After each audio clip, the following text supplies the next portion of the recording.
Okay, so we have here reduce 231 to 1000 over 1001 to its lowest terms. Okay, so let's try to divide 231 and then 1001. Okay, let's try to reduce it by common factor of 7. Okay, so this one by 7, 21 by 7, that is 3, right? So 3, and then 3 times 7, that's 21. So the remaining is 2, right? So this one, I'm sorry. So 3. Let's have it here. And then this one is like 21, right? 7 times 3 is 21, and then the remainder is 2, and then bring down 1. 21 divided by 7, that is 3 again, okay? Next, by 7 also, 10 by 7, that is 1. Okay? And then 1. And then the 7, this is 3. Bring down 0. So 30 by 7, we have 4. 4 times 7, that is 28. Remainder 2, bring down 1. So 21 by 7, that is 3. Okay? So there you go. Now, pwede pa ba natin siya i-reduce into lowest term? Let's try by 11. 33 by 11, that is 3. Okay? Right? No remainder. And then 14 by 11, so we have 1. And then 14 by 11, we have 1, so the remaining is 3, right? So 14 minus 11, that is 3. And then bring this 3 here. So 33 by 11, we have again 3. Okay, so the answer or lowest term is equal to 3 over 13. Okay, there you go. Next one, which of the following is true? This one, negative 16 is greater than 8. This is wrong. Why? Negative, even though 16 is bigger than 8, but look at that. Negative is always smaller than any positive number. Okay? Negative 16 is even smaller than 0. Okay? So, ganun siya. Because it says here that 0, okay? And then negative 1, negative 2, like that in the number line. Okay? Then 1, 2. I'm sorry. This is 2, 1, like that. Okay? So, this one is bigger than negative 2. This one, or 0, is bigger than negative 1. Okay? Negative 1 is bigger than, or greater than negative 2. Remember that. Okay? So, as you go left, the value of the number becomes smaller. Okay? As you go right, the value of the number becomes bigger. Okay? Next one. 8 over 64. So, cancel natin by 8 kasi common factor by 8. So, this one is 1. And then this one, 64 divided by 8, that's 8. So, 1/8. Okay? 1 over 8 is not equal to 1/4. Okay? So, this is also wrong. Next one. 54 minus 8. So, that is 46 is greater than 8 minus 54, that is negative 46. This is true, right? As I've told you, positive numbers are always greater than negative numbers, okay? How about this one? This is also wrong because the bigger the denominator, the smaller the fraction. So this one is not. This is wrong, okay? This must be like this. Okay? There you go. So that's letter C. Okay, so next questions tayo. What is 25% of 228? Okay, so 25%, that means this is 25 over 100. Okay? Or, we can cancel this one, common factor, which is 25. 25 divided by 25, that is 1. 100 divided by 25, that is 4. Okay? So, 4. So, 1/4 of means multiplication. So, that's 1/4 of 228. Okay? So, as I've told you, there's this understood one here, multiplying fractions. 1 times numerator, numerator, denominator, denominator. So this one, 1 times 2 to 8, that is 2 to 8. And then 4 times 1 is 4, okay? So 222 divided, 2 to 8 divided by 4. 2 to 8 divided by 4. So this one is 5, this is 20, this is 2, remaining here 8, that is 7. So 28, 0. So that is 57, okay? So this one is 57. There you go. Okay? There. Next one. The answer is 57. Next one. 2 to 8 is 25% of what number? Okay, so 2 to 8 is 25% of what number? So is here, is always remember that is equal. And then of means multiplication. So this one multiplication, and then this is equal. So we have 2 to 8 is equals to, this is 2 to 8 equals to 25% of what number? Okay, of multiply, and then what number? So we have x here, okay? So this one is 2 to 8 is equal to 25 over 100, or times x. Okay? And so, this one cancelled by 25 common factors. So we say 25 divided by 25, that's 1. 100 divided by 25, that is 4. Okay? So this one is 228 is equal to 1 all over 4x. Okay? There you go. Now, pag ganito siya, understood there's 1 here. And then this x, multiply, lagay nyo na lagi yan sa denominator. So this one becomes 228 over 1 is equal to 1x or just x over 4. Okay? So, kasi x times 1, that is x. Okay? And then after that, cross multiply nyo lang. Pag both fractions on both sides, fractions, multiply nyo lang, cross multiply nyo lang. So, 1 times x, that is x. And then 228 times 4.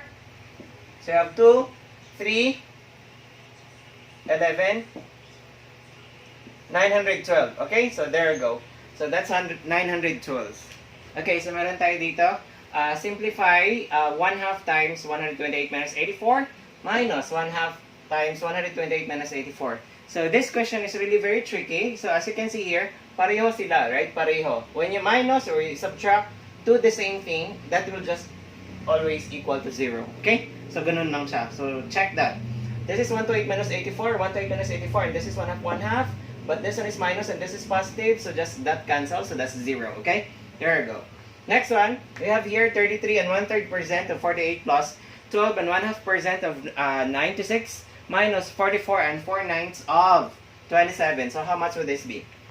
Okay, so let's remove the percent form. So don't use decimal. Let's just focus on fraction kasi naka-fraction na siya. So we just make it like 33 and 1/3, okay, over 100 kasi percent means per 100, okay? And then times 48 plus 12 and 1/2 over 100 kasi percent ulit, so percent per 100, 96, okay? Minus 44, okay? And 4/9 over 100 times 27, okay? There you go. Next. So this one, let's change this one to improper fraction. So 3 times 33 is 99 plus 1, that's 100. Okay, so this is 100 over 3, right? 100 over 3, and then over 100 ulit. Okay, 100 ulit. Now, times 48. Okay, plus this one, 12 times 2, that is 24 plus 1, that is 25. So, 25 over 2 and then over 100 ulit. Okay? So, 25 over 2, kopyahin nyo lagi yung denominator dyan. 2 and then 3. Next one. Minus 9 times 44. So, this one here, 9, 6, 3, 9 times, so 36, 39. 396. Okay? So, 396 plus 4, that is 400 over 9. Okay? Over 100 times 27. Okay? There you go. Next one. Next part. When you divide this one, this becomes I'll illustrate this one first. Okay? Wait.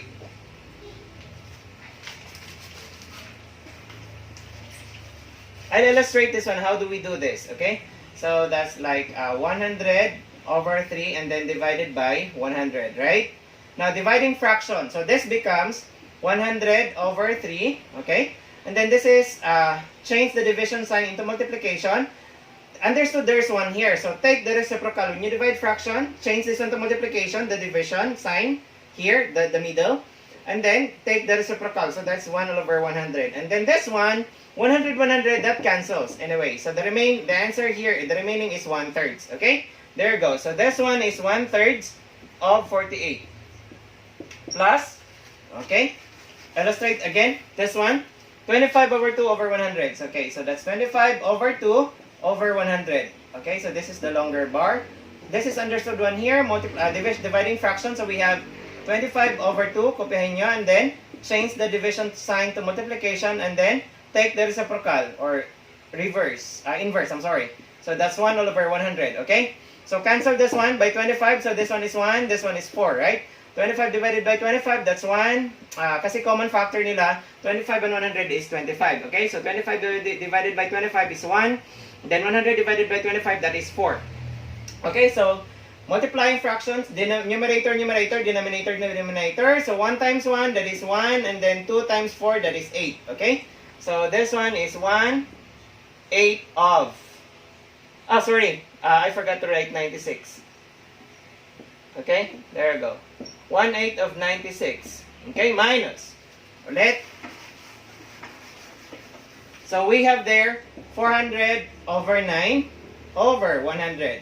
Understood, there's one here. So we have 400 over 9 and then times. Change the division times the multiplication. Division sign to multiplication and then take the inverse. So we have 1 over 100. Cancel by 100, right? Common factor 100. So this one is 4. This one is 1. So 4 times 1 is 4. Then 9 times 1 is 9. So this one is 49 of 27. Okay? There you go. Next. Pwede nating 48 times 1. This is understood one here. Okay? Lahat ng whole numbers may 1 yan. Okay? May 1 sa baba. May 1 sa baba. Now, in this case, this is multiplication. So 48 times 1, multiplying fractions, numerator, numerator, and then denominator, denominator. 48 times 1, that's 48. Divided by 3, this one is 16. Okay? Plus, this is 96. 96 times 1 is 96. Okay? And then 96 divided by 8, that is 12. Okay? And then minus. Okay? Pwede natin actually cancel si 9 at saka si 27 by 9. Common factor 9. So 9 divided by 9, that is 1. And then 27 divided by 9, that is 3. Okay? There you go. So 4 times 3, that is 12. 1 times 1, that's 1. Okay? So 12 minus 12, this one cancel. So the remaining is just 16. Okay? So ganun lang siya. Okay, so next one here, we have there 398.101 is read as what? Okay, so we just read this one as like 398 and 101 thousandths. Okay, so that's 398. Sorry, 98 and 100 101 thousandths. Look at this one, okay? Hindi siya thousands but thousandths. May TH siya kasi if nasa decimal yan siya, we always have to put it like TH, okay? Pag wala siya sa decimal, nasa whole number siya, we don't use the TH, okay? TH sounds. So this one is why it's thousands, because in the decimal, the first digit after the decimal is tenths. I'm sorry. This is tenths, hundredths, thousandths. Okay, so that's 101 thousandths. Okay, so that's how we read that. Okay, next one. A number is divisible by 8 if its last 3 digits. Okay, so last 3 digit, if its last 3 digits is divisible by 8. So which of the following numbers is divisible by 8? So last 3 digits, we're just going to check the last 3 digits. Okay, so the first one, 208. Let's try to check if this one is divisible by 8. Okay, so 20 by 8. This is how I just divide this one, huh? 20 by 8, so 16, 2, right? So this is 2, 16. So 20 minus 16, that is 4, and then 8. 48 is divided by 8, that is 6. Okay, so this one is divisible by 8. But this one, 236, 23 divided by 8, we have 16, 2, and then the remaining is 7. 76 is not divisible by 8. Next one, 254, 24 can be, so you have 3. And then 1, 14, 14 is not. And then 866, 86 can be by 86 by 8, so that's 10. Oh, 8, this one, I'm sorry, 8 by, oh, this one is not. Okay, so all of the 3 are not, but this one is. Okay, there you go. That's how I divide. That's how I divide. First, 208, like so let's say 208 by 8. So first digit is not divisible by 8, so I go to the second one. And then 20 divided by 8. Okay, so the answer, lagay niyo sa baba, 2. And that's 16. So 20 minus 16, the remaining is 4. And then, I just do like this. So, you're not going to, you can save time in solving this kind of problems, okay? And then 2, and then 4, and then put that 8 there. 48 divided by 8, that is 6, okay? And the remainder is 0. So this one is divisible by 8, okay? So here, rounding to 299,943 to the nearest thousand. So we say thousands here. So this one is ones, tens, hundreds, thousands, okay? So if we are going to round it off to thousands, in this place, this one, okay? Remember that the next digit is also 9 and that's more than 5, okay? 5 and up, we just drop the number and add 1 here. 4 and below, drop the number and don't add 1 here, okay? So since this one is thousands, so we say changing this, so drop this 9 and then we just add here 1, so that becomes 10. So this 1 becomes 300,000, okay? There we go. Kasi the-drop natin si 9, so magiging 10 na siya. Yung 9 magiging 10. So 10 siya, 0 lang ano natin, lagay natin si 1 dito. So magiging 10 ulit siya. So 0, carry 1, so that is 300,000. Okay? So that's 300,000. Okay? Next one. If 23 plus 28 plus 37 plus x plus 53 is equal to 168, and 23 plus 28 plus 40 plus y plus 50 is equal to 120, find x minus y. Okay? There we go. So let's just going to solve this one. 23 plus this one, what's this? So 3 plus 7, that's 10, plus 8, that's 18, plus 1, that's 21. Okay, 1 and 2. 2 plus 2, 4 plus 2, 6, 9, and then 14. So 141 plus x is equal to, we just get the total of this 4. Plus x is equal to 168. And so this one, transpose natin, so magiging x is equal to 168 minus 141. So anong result natin dyan? X is equal to 168 minus 141. So that is 27. Okay, so there you go, 27. How about this one? 23, 28, 40, and then 50. Plus y is equal to 120. So once tayo, 0 plus 0 plus 8, that's 8 plus 1. This one is 11. Carry 1. So 1 plus 2, that's 3. Plus 2, 5. Plus 4, 9. Plus 5, that is 14. Okay, again. So 141 plus y is equal to 120. So change that one there. So y is equal to 120 minus 141. Now there you go. 120 is smaller than 141, so the answer is negative. Y is equal to negative 21, right? Okay, so rule in signed numbers. Minus nyo lang sa, so 141 minus 120, that's 21, right? And then, ano yung pinakamalaking, anong sign ng pinakamalaking, mas malaking number? So 120 and 141. 141 is mas malaki, so ang sign niya is negative, so just copy the negative sign. Okay, there you go. Now, what is x minus y?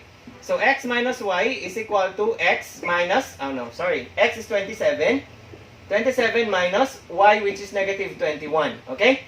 So minus y. Y is negative 21. So multiplying same signs, that becomes positive. So we have 27 plus 21. So we have there 48. Okay? There you go. X minus y is equal to 48. Okay, so next question tayo. If 1 plus 2, same as the first question. If 1 plus 2 plus 3 plus 4 until 10 is equal to 55. So how much is 101 plus 102 plus 103 until 110. Okay, so as we discussed in the first question, extract nyo lang si 100 din kasi 100 na to siya eh. So 100, 100, okay. Ilang 100 tayo dito? So 10. 1, 2, 3, 4, 5, 6, 7, 8, 9, 10. Okay, so 10. 10 times 100, that is 1,000. And then plus 55, so this one is equal to 1,055. Okay, so ganun lang siya. Next. What is the remainder when 192,888 is divided by 8? So we are being asked the remainder. How much is the remainder? You can just say 192 by 88. Okay? 8. So this one, 19 is by 8, that is 16. And then this one is 32. 32, this one, that's 4. And then this is 32 by 8. This is 111. Okay, so no remainder. Okay, there is no remainder, and the remainder is 0. I'm sorry. Okay, so there you go. Or I just do like this actually. When I solve this kind of problems, better say 19 by 8. So 2. Okay, 2. And then the remaining is 3. So 32 by 8. That's 4. Okay, and then 8 is 1 by 8. 1 again, and then 1. So ganun yung sagot. Ginaganon ko lang siya para mas makasave ng time. Okay? Okay, so meron tayo dito since wala tayong calculator, and then not all of us are really having ang purpose dito is I am discussing yung strategy or the shortest way for you to solve this kind of problems. Okay? So there you go. Now, this one, you don't have to divide 8,000 by 125 like 8,000 and then divided by 125 because it takes times, okay? So what you're gonna do is just express this one into the product of 2 with 0, 0. So that is 8 times 1,000, right? 8 times 1,000 divided by 125, okay? Now, in this case, okay, so this one is like that. In this case, you can just cancel 125 and 1,000. How many are there? Okay, so this one is equal to 8 times, there are 8 125 in 1,000, so that's 8, okay? So that is 64, okay? So, like that. That's the answer there, 64. Now, next one in here, find the sum. Since pag marami na ganito, we'll just have to do the all ones, okay? Ones, this one, 1. So, 9 plus 3, 12 plus 8, that's 20, and then plus 1, that's 21, okay? So, just write 1, and then carry nito sa 2 sa tens place. So, that's not 2 plus 9, that's 11. Plus 4, that's 15. Plus 9, 24. Plus 0, that is 4. And then carry 2 ulit. 2 plus 2, that's 4. Plus 9, that is 13. Plus 3, that's 16. Plus 1, that is 17. So, 1,741. Okay? So, ganun. Okay, so we have here, evaluate 6 times 24 minus 8 plus 2 times 8. And that is equal to, plus 8. I'm sorry. So, this one, parenthesis muna sa PEMDAS tayo. And then, after that parenthesis, also this one. Okay? Kasi mas mauna sa multiplication kaysa addition. So, we say, 6 times 24 minus 8, that is 16. Okay? Plus 2 times 8, that is 16 also. Okay? Plus 8. So, 6 times 16 plus 16, that is 32 plus 8. Okay? So, 6 times 32, we have there 12, carry 1, 192. Okay? And then plus 8. So, this one is equal to 200. Okay? There you go. That's equal to 200. Next one, we have find the product of 800 and 125. Kasi wala tayong calculator pag civil service. Okay? So, mayroon tayong trick dyan. Multiply nyo lang si 125 yung non-zero at saka non-zero. So, 125 times 8, that is equal to 1,000. Okay? And then just copy those 2 zeros, add it here. So, that is equal to 100,000. Okay? So, that is 100,000. Okay, so ayan siya. For mathematics, we have here first question. If 1 plus 2 plus 3 plus 4 plus 5 plus 6 plus 7 plus 8 plus 9 plus 10 is equal to 55, then what is 11 plus 12 plus 13 plus 14 plus 15, 16, 17, 18, 19, 20? Okay? So, strategy dyan kasi wala tayong calculator and since sobrang haba niya. 1, 2, 3, 4, 5, 6 until 10 is 55. So, i-extract lang natin yung 10 for each of this one. Okay? So, ganun. 10. And so the remaining would be 1 plus 2 plus 3 plus blah blah blah blah blah blah plus 10, right? And then since this one is equal to 55, ito na lang i-count natin. So 10 times 10, that is 100, right? So 100 plus 55, so this one is equal to 155. Okay, so that is the answer for this question.